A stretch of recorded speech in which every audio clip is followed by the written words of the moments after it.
Abbas, Assistant Minister for Migration and Expatriate Affairs. Good afternoon, Ambassador Abbas. Good afternoon.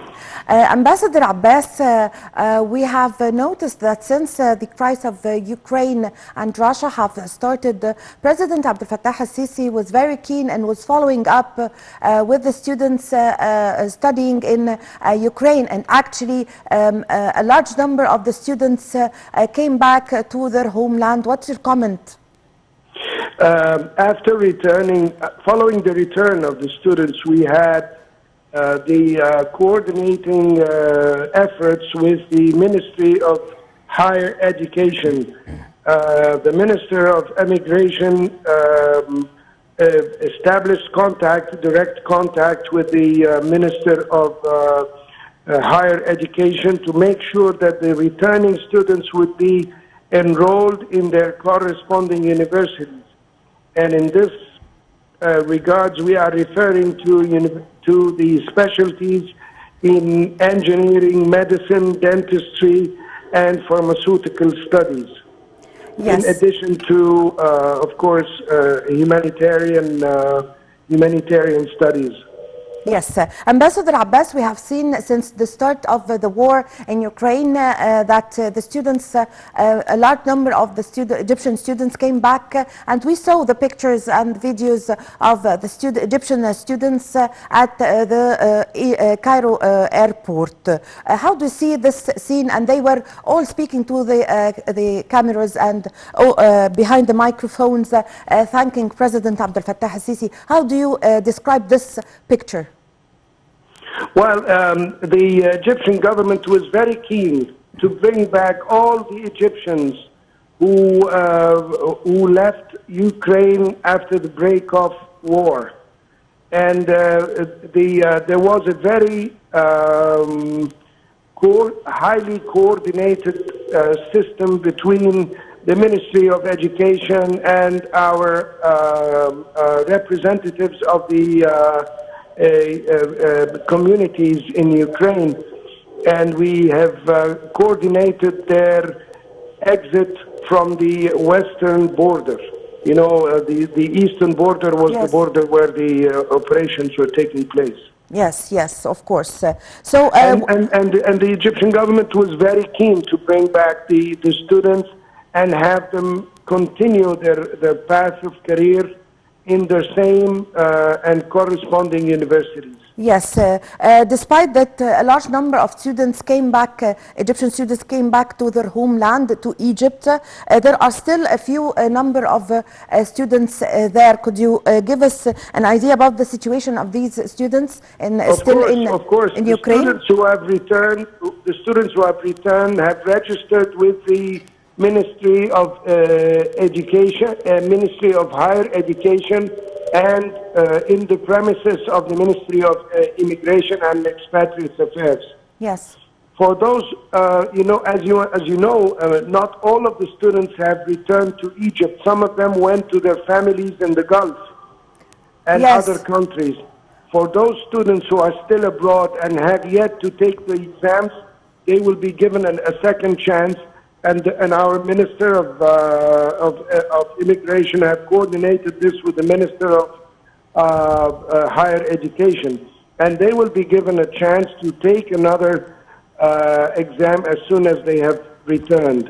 Yes. For those who have already returned and have not taken the exam, they will be given another chance to take it. Yes, Ambassador Abbas, for the students, Egyptian students who did not come yet back, are there some of the Egyptian students who prefer to stay there? They feel that they are in safe places there? Excuse me? Is there a number of Egyptian students still there thinking that they could continue and they are in safe places there in Ukraine? 90% of the students have returned. Yes. Yes. And those who remained there, they remained according to their own wish. The number of the students who have already returned, could we say that they are around 3,000 Egyptian students? What is the number, if you... More or less, about 2,500 or something. Yes. and we have about 1,270 who have registered with us. Yes. That's why we still keep the door open for those who did not get the chance to register to come back and register. Yes. So concerning the problems that faced some of the students that we knew that they were complaining that the universities in Ukraine did not give them their papers or the certificates because some students were in the last year, for example, the medicine university in Ukraine. You understand that the situation there is very complicated Yes. in Ukraine. And of course, the universities are closed. And what happened now is that the students have been offered by the Ukrainian universities to have their studies online. So Yes. it's up to their decision whether they want to take it online or they would be willing to enroll in the corresponding Egyptian universities after passing the necessary exams to evaluate their educational standing. Yes, yes. So, Ambassador Abbas, we saw the journey that took the students from inside Ukraine to go to leave from the borders. Could you give us an idea about the steps that were taken until the students were back to Egypt or back? Of course, Yes, of course.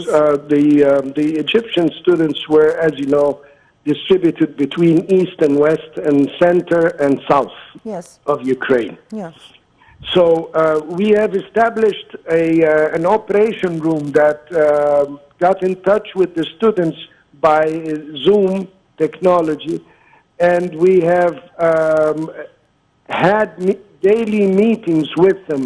Yes. We were in contact with them even in their bunkers.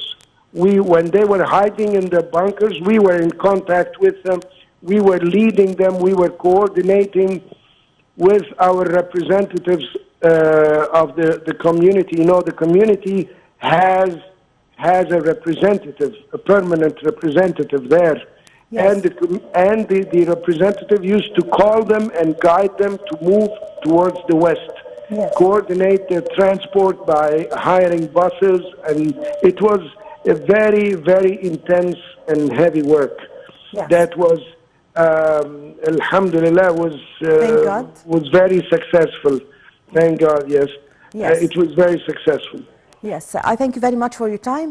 Thank you for your valuable information. Ambassador Amr Abbas, Assistant Minister for Migration and Expatriate Affairs. Thank you very much for joining us over the phone. Ladies and gentlemen, a short break and I'm going to be back with you.